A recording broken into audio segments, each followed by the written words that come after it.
오늘 제가 말씀의 제목을 화해라고 정하고 말씀을 봅니다. 제가 사전을 찾아보니까 화해는 싸움을 멈추고 서로 가지고 있던 안 좋은 감정을 풀어 없애는 것이라고 정의를 하고 있더라고요. 성경에서 우리가 예수님 믿으면서 가장 부담스러운 말씀 중에 한 말씀이 원수를 사랑하라. 주님께서 우리에게 가르쳐 주신 기도 가운데에 우리가 우리에게 죄 지은 자를 사하여 준 것 같이 우리 죄를 사하여 주옵시고, 이런 말씀들이 있잖아요. 그래서 이 원수를 사랑하라는 말씀이나 또 주님께서 가르쳐 주신 기도문에 나오는 그런 내용들에 대해서 아주 다양한 해석들을 하곤 합니다. 사람들이 이 문자 그대로 이렇게 보려고 하지 않고 이런저런 여지를 만들어 두려고 하는 경향이 있는데, 사실상 이런 말씀을 우리가 대할 때마다 그다지 자유롭지 못하다는 것을 느낄 수밖에 없는 것은, 이 땅을 살아가면서 우리에게 이런저런 피해를 입힌 사람들, 또 기억에서 잊혀지지 않는 사람들, 잊혀지면 오히려 좋을 텐데 잊혀지지 않는 사람들, 평생 마음에 나쁜 감정을 가지고 품을 수밖에 없는 그런 사람들이 이제 있잖아요. 그런 사람들에 대해서 주님의 말씀, 이 말씀이 참으로 부담스러운 것은 사실입니다. 그래서 여러분, 문학이나 영화나 드라마 이런 걸 보면요, 원수 갚는, 그것도 아주 지독하게 원수 갚는 이야기들이 굉장히 인기가 좋습니다. 그래서 지독하게 원수 갚는데, 막 악하게 원수 갚는데 그런 영화들이 인기가 아주 좋습니다. 사람들 본성 속에 내가 한번 원수를 제대로 갚아줘야지, 한번 두고 보자, 이렇게 악한 마음을 먹고 이렇게 하는 게 속이 시원한가 봐요. 나도 모르는 사이에. 그러니 아마 사람들 마음 속에 본능적으로 그런 마음들이 있는 것 같습니다. 그렇지만 여러분, 성경에서는 원수 사랑하라 그러고 또 주님 용서하라 그러고, 우리 죄를 사하여 주신 것처럼 우리가 죄를 사하여 준 것처럼 또 우리 죄를 사하여 달라고 늘 기도하니까, 여러분, 올 한 해가 가기 전에 여러분 마음속에 있는 깊은 이 미운 감정들이 있다면 주님 안에서 해결될 수 있기를 축복합니다. 주님의 말씀이잖아요. 주님의 말씀이니까 그 말씀 앞에 우리 자신을 내려놓을 때에 하나님께서 우리 가운데에 새 역사를 만들어 내실 것을 저는 믿습니다. 이 굉장히 어려운 말씀 같지만 이게 이제 실천되어질 때에 하나님은 정말 새 역사를 우리 가운데에 이루어 주실 것입니다. 오늘 성경에도 그런 이제 대단한 원수 같은 사람들이 있는데, 화해의 장면들, 우리가 잘 아는 말씀이죠, 나옵니다. 성경에서 가장 원수 같다면 누굴까? 아마 이 관계라고 말할 수 있을 겁니다. 뭐 여러 원수들이 있지만 이 관계도 한 원수라고 할 수가 있는데, 요셉과 그의 형들에 관한 문제지요. 요셉은 형들의 그 시기로 이제 종으로 팔리게 됩니다. 형들이 요셉을 얼마나 싫어했는가 하면 죽일 만큼 싫어했어요. 세상에서는 다시 보고 싶지 않은, 사라져 버렸으면 좋겠다고 생각할 만큼 싫어했습니다. 그 싫어하는 마음으로 죽이려고 하다가 르우벤이 뭐 죽이지는 말자, 그냥 구덩이에 던져주자 이러다가 구덩이에 있는 그를 유다가 군에서 이제 종으로 팔아버리잖아요. 요셉이 애걸복걸했지만 형들은 그냥 팔아버렸습니다. 아마 팔아버린 형들의 마음도 편치 않았겠지요. 편치 않았을 거예요. 그리고 팔린 요셉은 우리가 아는 것처럼 뭐 종으로 살고 감옥에서 오랫동안 살았으니 그 마음이 늘 편했겠습니까? 둘 다 편치 않은 그런 관계로 오랜 시간을 이제 지내야 했습니다.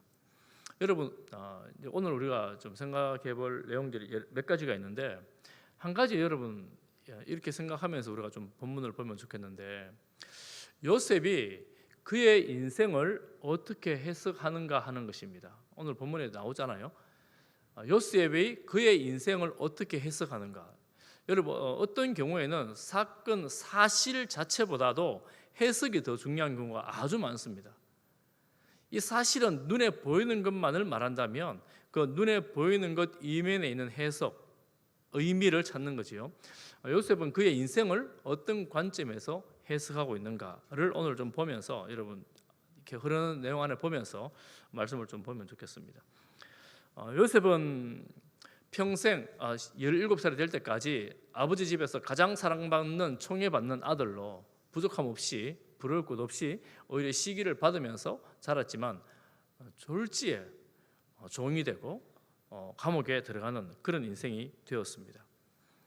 그러다가 이 사건 여러분 잘 아시니까 제가 내용을 다 설명하지는 않겠는데 꿈을 해석하는 능력으로 바로 앞에 서게 되었고 일순간에 역전이 일어나서 바로의 왕국의 총리가 되었습니다.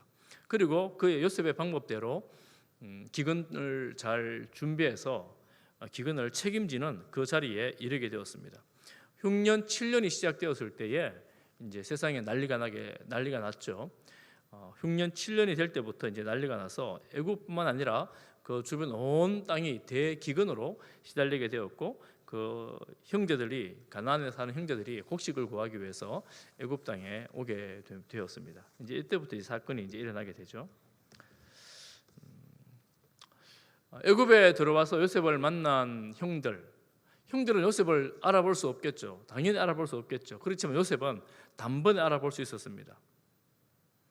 그리고 총리였던 요셉은 오히려 그 형들을 정탐꾼으로 만들어 감옥에 가두어 버렸습니다. 그 형들이 이런저런 가족사 이야기를 하면서 우리가 정탐꾼이 아니라고 말했지만 들은 척도 하지 않고 감옥에 넣어 버렸습니다. 여러분 그런데 감옥에 들어가면 어떻게 됩니까? 아버지가 지금 굶고 있는 것을 요셉도 잘 알고 있어요. 빨리 보내줘야지 아버지가 밥을 먹고 생존할 수가 있습니다. 그래서 요셉은 3일 동안 가두어 뒀는데 감옥 안에서 놀라운 일이 일어났습니다. 여러분 전 성경책 한 장만 앞에 넘겨보십시오. 한 장만 성경책 넘겨보세요. 앞에 안 나옵니다. 2장을 넘겨야 되네요. 2장. 감옥에서 어떤 일이 일어나느냐 하면 요셉이 그 형제들에게 말합니다. 내 동생 데려와라. 너희들 막내를 데려와라. 이렇게 말합니다. 막내를 데려오라 그럴 때에 이제 이 형들이 난리가 난 거예요. 요셉이 히브리어를 모를 줄 알고 히브리어로 이야기를 하기 시작하는데 42장 21절부터 보면 그들이 서로 말하되 우리가 아우의 일로 말미암아 범죄하였도다. 아우의 일은 요셉의 일을 말하죠. 그가 우리에게 애걸할 때에 그 마음의 괴로움을 보고도 듣지 아니하였으므로 이 괴로움이 우리에게 임하였도다. 22절 말씀 보면 더 심각하게 말합니다. 우리 22절을 같이 한번 읽어볼까요? 성경 42장 22절입니다. 시작. 르우벤이 그들에게 대답하여 이르되 내가 너희에게 그 아이에 대하여 죄를 짓지 말라고 하지 아니하였더냐? 그래도 너희가 듣지 아니하였느니라. 그러므로 그의 핏값을 치르게 되었도다 하니.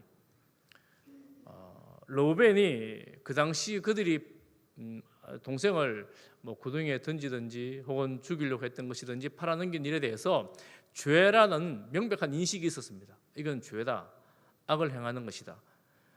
그래서 하지 말라고 말렸지만 그들이 알고 있음에도 불구하고 그 악을 행했고 그 악을 행했기 때문에 지금 그들이 감옥에 갇혔다. 이렇게 이제 해석을 하고 있습니다. 여러분 이 사건이 지금 요셉을 팔았던 때랑 약 몇 년이 지난지 혹시 빨리 계산할 수 있겠습니까? 요셉이 17살에 팔렸어요. 그리고 30세에 총리가 되었습니다. 7년 풍년이 지났고 또 1년간의 흉년이 지났습니다. 대략 계산해도 20년 정도가 됐나요?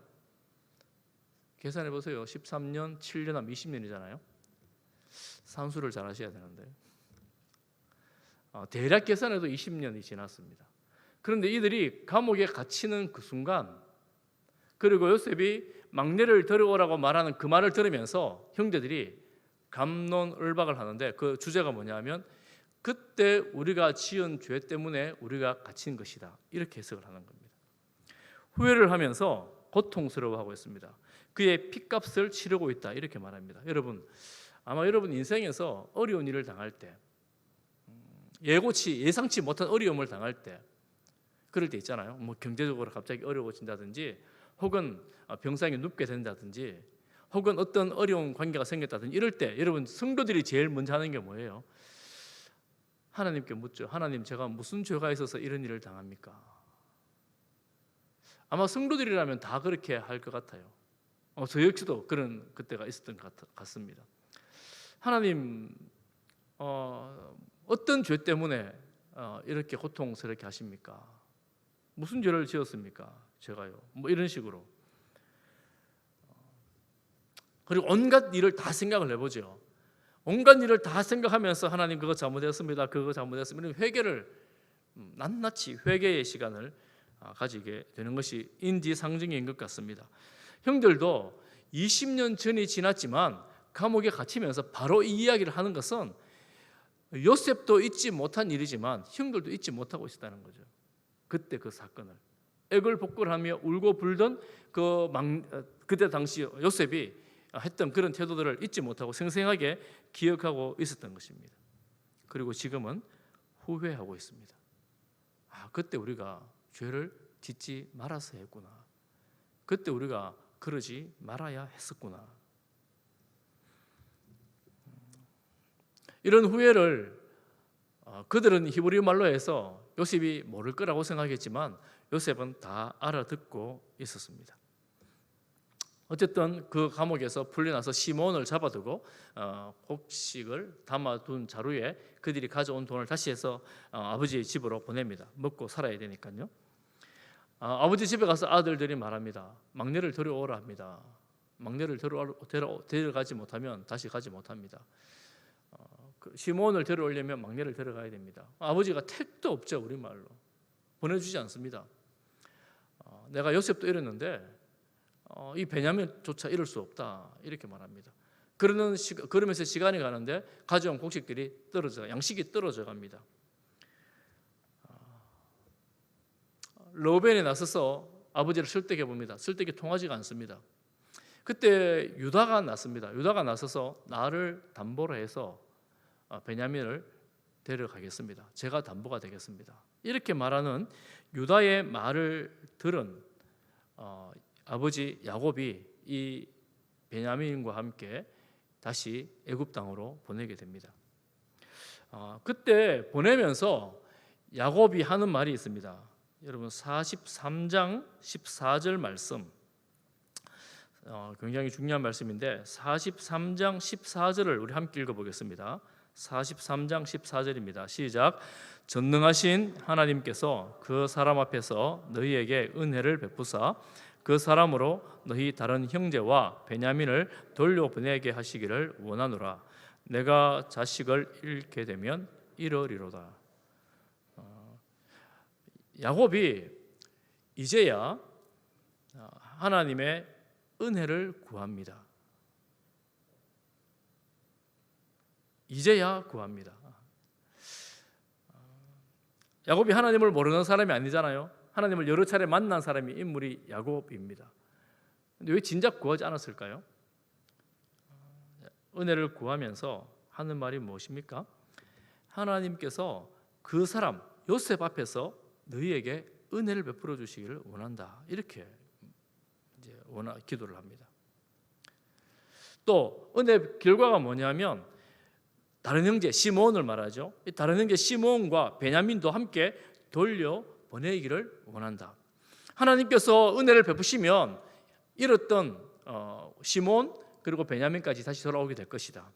그리고 마지막으로 하는 말이 뭐냐면 내가 혹시라도 자식을 잃게 되면 잃겠다.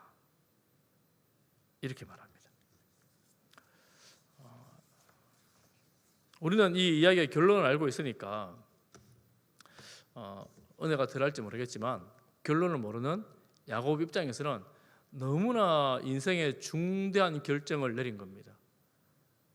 내가 요셉을 잃었는데 베냐민 잃지 않겠다고 지금 계속해서 이 양직사를 보내지 않다가 이제 내가 베냐민을 잃어도 좋다 이러면서 이 곡식을 사는 아들들을 보내기로 결정을 한 겁니다.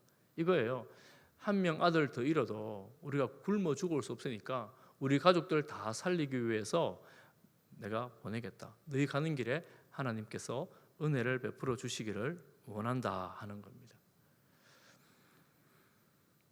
우리가 눈여겨봐야 될 것이 한 가지가 있습니다. 여러분, 지금까지 이 야곱의 집안의 아들들의 갈등의 근본 원인이 어디에 있었습니까?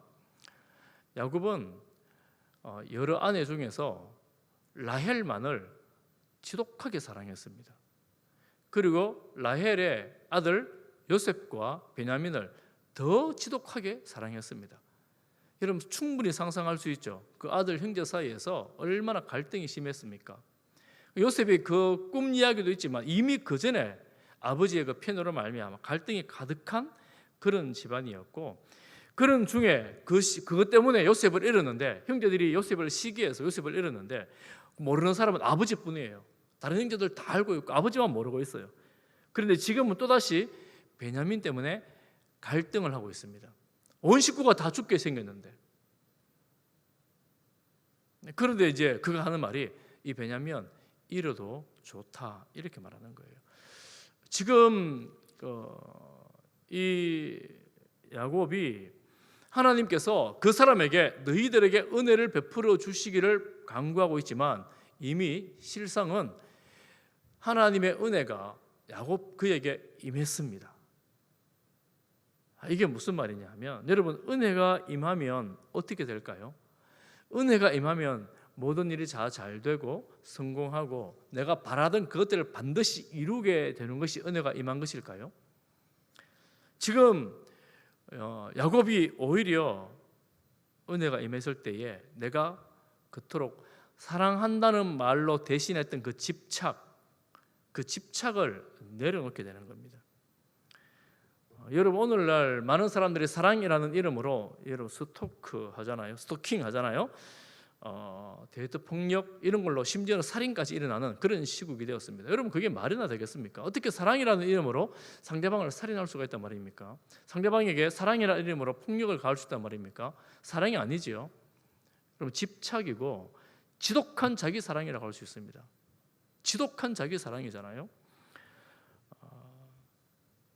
그런데 하나님의 은혜가 임하게 될 때 내가 그토록 집착하던 그것들을 스르르 내려놓게 된다는 겁니다. 내가 그것이 사랑이라고 그렇게 목소리 외쳤지만 이것이 내 사랑이 아니라 그를 사랑한 상대방을 배려하거나 사랑하는 것이 아니라 나를 사랑하는 것, 내 감정을, 내 기쁨을, 내 만족을 위한 것이었다라는 것을 인정하고 그것을 내려놓게 되는 겁니다. 은혜가 임할 때에. 그렇다면 우리가 이제 하나님의 은혜가 임했다라는 이 표현을 잘 사용해야 하죠. 하나님께서 은혜를 주셔서 내가 반드시 바라던 그것을 이루었습니다. 성공했습니다. 이것보다 더 큰 것은 내가 반드시 바라던 그것이 하나님의 뜻이 아닐진데 내려놓을 수 있는 것이 은혜가 임한 것이라는 거예요. 여러분, 바라는 것이 무엇입니까? 지금 이 본문에서만 보자면 이 집착은, 야곱의 집착은 모든 관계를 파괴시키는 집착이었습니다. 그는 사랑이라고 말했지만 모든 주변 관계를 파괴시키는 거였어요. 그런데 그가 그 집착을 내려놓을 때에 이 베냐민만 살리는 것이 아니라 모든 가족들을 다 살립니다. 그렇게 되는 거예요. 그렇다면 우리의 목표, 우리의 바람이 나의 만족이나 나만의 성공이 아니라 모두를 살리는 것이 하나님의 뜻이라고 보는 것이 훨씬 더 합당하고 맞는 것입니다. 그래서 우리가 나를 통해서 하나님 뜻을 이루시기를 간절히 바랍니다 라고 소망할 때, 우리의 뜻을 하나님께 기도할 때에 나만 살리는 그런 계획들이 아니라 나도 살고 내 이웃도 살고 가족들도 살고 내 주변도 살고 심지어는 이 나라도 살리는 그런 놀라운 은혜를 우리에게 베풀어 주시기를 간절히 소망합니다. 여러분 때문에 여러분 주변이 살아나기를 소망합니다. 여러분 때문에 여러분 가족들이 살아나기를 소망합니다. 언제 그렇게 된다고요? 내가 베냐민을 내려놓을 때에, 그토록 손에 쥐고 싶었고 떠나보내기를 싫어하는 그 베냐민을 내려놓을 때에 그렇게 된다 하는 것입니다. 지금 우리 사실은 대화해로 가는 길에서 일어난 일이에요. 그래서 이 화해는 이 은혜가 임할 때에 길이 열린다 하는 것을 우리가 볼 수가 있습니다. 그렇게 이제 두 번째 양식을 구하기 위해서 아버지 허락을 받고 베냐민과 함께 애굽으로 돌아온 형제들, 두 번째 왔을 때는 요셉이 이들을 환대합니다. 처음에 왔을 때는 정탐꾼으로 감옥에 넣었다가 두 번째 왔을 때는 그들을 요셉의 총리의 관저에 초대해서 환영 파티를 해줍니다. 손님으로 받아줍니다. 그리고 요셉이 동생을 보면서 알리지는 못하지만 대성통곡을 하지요. 그리고 잔뜩 잘 먹이고 나서는 집으로 돌아가는 길에 곡식과 함께 은잔을 베냐민의 자루에 넣어서 돌려보냅니다. 이게 이제 요셉이 계획한 거지요. 은잔을 더 보냈다가 멀리 가기 전에 군대를 보내서 다 잡아옵니다. 은잔을 훔쳐가다니 이렇게 모함을 해서 다 잡아옵니다. 그리고 은잔을 가진 사람만 남아라 이렇게 하죠. 그래서 베냐민을 붙들어 두려고 할 때, 베냐민을 요셉이 붙들어 두고 이들만 보내려고 할 때, 여러분 44장을 한번 보십시오. 44장 34절을 같이 읽습니다. 44장 34절입니다. 시작. 그 아이가 나와 함께 가지 아니하면 내가 어찌 내 아버지에게로 올라갈 수 있으리이까? 두렵건대 재해가 내 아버지에게 미침을 보리이다. 여러분, 유다가 하는 말입니다. 유다가 베냐민을 데려올 때 나를 담보로 해서, 내 생명을 담보로 해서 내가 베냐민을 데려가겠습니다. 내가 반드시 책임지겠습니다. 이런 태도로 올라왔잖아요. 그런데 지금 요셉이 베냐민만 남겨두라 이렇게 말할 때에 유다가 나서서 책임지며 하는 말입니다. 내가 이 아이를 데려가지 않으면 아버지가 죽습니다. 이렇게 말하죠. 그러니 내가 남겠습니다. 아이를 보내소서. 이렇게 말하는 거예요. 예전에 한 20년 전에 요셉은 기억합니다. 형들이 나를 싫어해서 이 애굽에 팔아버렸던 그 사건을 요셉은 생생하게 기억하고 있습니다. 그런데 지금은 내가 이 막내 동생 베냐민을 놔두려고 할 때에 형이 오히려 내가 책임지겠다고 하는 이 20년 전과는 완전히 달라져 버린 형들의 모습을 지금 요셉이 보고 있는 거예요. 마음에 북받쳐 오르는 감정을 억누르지를 못합니다. 그리고 그가 애굽인들을 쫓아내고 대성통곡하면서 이 형제들에게 내가 요셉이라고 밝히는 내용이 오늘 본문의 내용입니다. 너무나 감동적인 내용이죠. 요셉이 20년 전에 울고 불며 형들에게 쫓겨 팔려갔었는데 지금 이 형들이 동생을 이렇게 귀하게 여기는구나. 그리고 한 가지가 더 있습니다. 동생을 귀하게 여기는 것뿐만 아니라 동생을 귀하게 여긴 이유가 뭐냐 하면 34절에 보니까 재해가 내 아버지에게 미침을 보리이다. 누구를 귀하게 여깁니까? 아버지의 마음을 헤아리는 거예요. 이전에는 요셉이 아버지의 편애를 받아서 아버지 좀 괴롭힘을 당해보세요 이런 마음으로 팔아버렸는지도 모릅니다. 우리는 싫어하고 이 동생만 좋아하니 아버지 한번 당해보세요 이런 마음인지 모르는데 지금은 어떤 마음입니까? 우리 아버지가 베냐민 데려가지 않으면 죽을지도 모릅니다. 내가 대신 남을 테니 베냐민을 보내세요. 성경에 보니까 이때 요셉의 울음소리가 온 궁중에 들렸다고 합니다. 얼마나 크게 대성통곡을 했는지. 그렇게 말하면서 이제 당신들이 애굽에 판 요셉입니다. 이렇게 말하죠. 형들이 정신이 번쩍 듭니다. 이게 사실인지 아닌지를 분간도 못하고 할 말이 없었습니다. 말할 수가 없었습니다. 그때 이제 요셉이 그들을 위로하면서 하는 말이 나를 팔았다고 근심하지 마시고 한탄하지 마소서. 하나님이 생명을 구원하시려고 나를 당신들보다 먼저 보낸 것입니다. 이렇게 그의 인생을 해석합니다. 45장 7절, 8절 한번 다시 한번 읽어볼까요? 우리 본문 읽었는데 다시 한번 7절과 8절을 다시 한번 보겠습니다. 성경 시작. 하나님이 큰 구원으로 당신들의 생명을 보존하고 당신들의 후손을 세상에 두시려고 나를 당신들보다 먼저 보내셨나니 그런즉 나를 이리로 보낸 이는 당신들이 아니요 하나님이시라. 하나님이 나를 바로에게 아버지로 삼으시고 그 온 집의 주로 삼으시며 애굽 온 땅의 통치자로 삼으셨나이다. 아멘. 요셉의 선명한 해석이 제가 그렇게 갔던 것, 형들이 판 게 아니라 하나님이 보내신 거예요. 하나님의 그 큰 그림 안에 그 퍼즐 속에 우리가 있었던 겁니다. 이렇게 지금 그의 인생을 해석하고 있는 것입니다.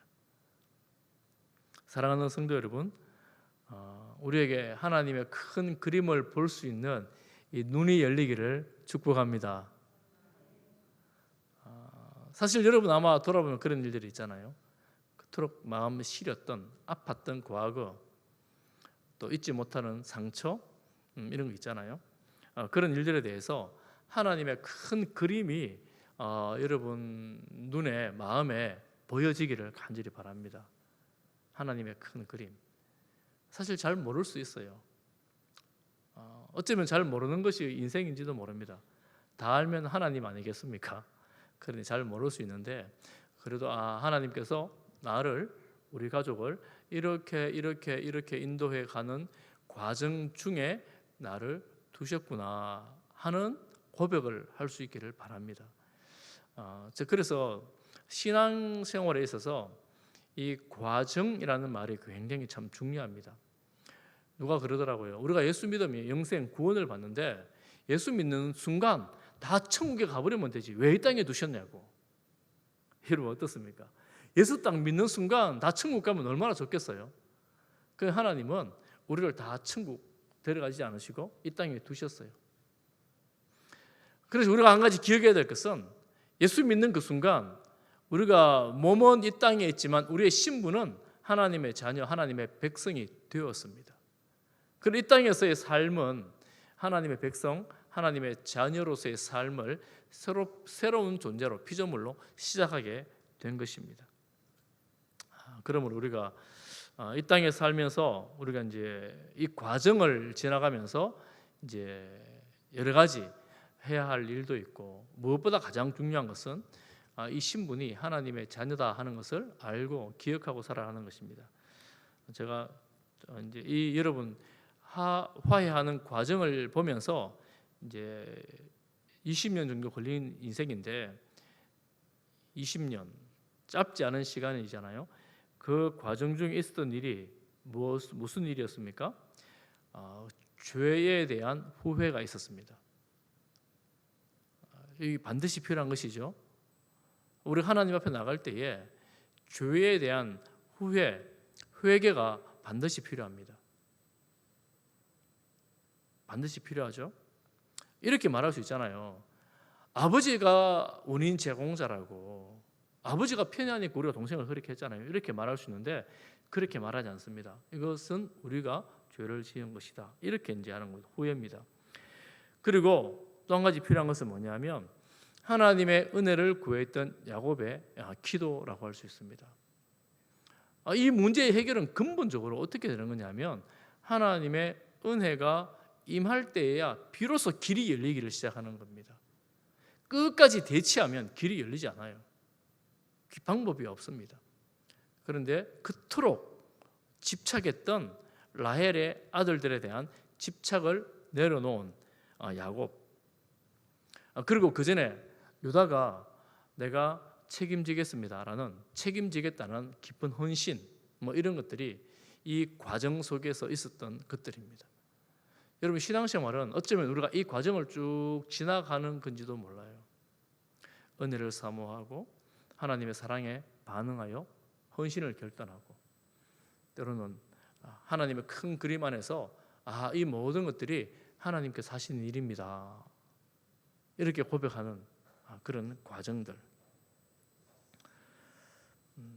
여러분 지금 여러분 삶의 여정이 어디에쯤 와 있는지는 제가 잘 모르지만 하나님 앞에 서기까지 아마 하나님은 이런 일들을 통하여 하나님의 역사를 우리의 개인의 삶과 각 가정의 삶에 이루어 나가실 것을 저는 믿습니다. 그러면 정말 현재에 있어서 우리에게 필요한 것은 무엇인가? 여러분 한번 돌아보십시오. 회개가 있었던가? 하나님의 은혜를 사모하며 내가 집착했던 것들을 내려놓은 적이 있었던가? 혹은 내가 유다처럼 내가 그 어려운 문제에 대해서 내가 하나님 헌신하겠습니다, 이런 혹은 결단이 있었던가? 고비마다 우리의 삶을 여정을 인도하신 하나님, 이제는 정말 이 대화해의 자리로 우리가 들어가서 정말 하나님께서 기뻐하시고 원하시는 그 뜻들을 이루어드리는 우리 가족들 다 됐으면 좋겠어요. 그리고 우리 성도들이 다 됐으면 좋겠습니다. 사실 더 근본적으로 들어가면 우리가 화해를 해야 될 관계가 우리 자신에게 먼저 있습니다. 누구와요? 하나님과. 우리 근본적으로 하나님과 우리 사이에 사단이 끼어 들어와서 이 원수가 되었는데, 예수님으로 인하여 우리가 하나님과 우리 사이가 화목한 관계가 되었습니다. 그러니 하나님이 내 인생의 아버지이시고 예수님이 내 인생의 주인이시라는 고백을 하게 될 때, 우리는 하나님과 화해가 되면서 하나님이 그 사랑에 감동하고 그 사랑으로 형제에게로 이 사랑이 흘러가게 되는 원리가 되지요. 우리는 그 사랑을 다 받은 사람들이에요. 제가 좀 더 다른 용어로 말씀을 드려보면, 우리 하나님을 만나서 하나님의 사랑을 알고 믿는 성도들이 되었습니다. 그럼 그 사랑을 아는 성도들은 이렇게 화해를 만들어 나가는 사람들인 거예요.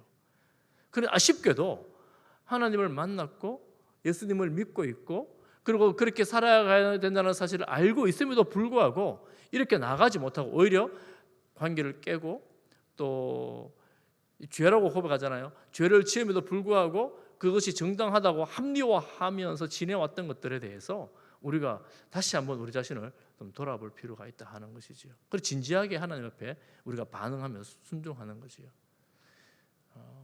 하나님 앞에서 우리 자신을 그는 좀 진지한 모습으로 돌아보고 또 내려놓고 또 하나님의 은혜를 사모하는 우리 성도들 되시기를 축복합니다.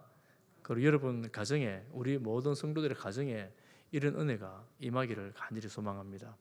그래서 가정마다 예수님이 우리 가정의 주인입니다. 하나님이 우리 모두의 아버지입니다. 고백하면서 복음에 반응하는 성도로 살아갑시다.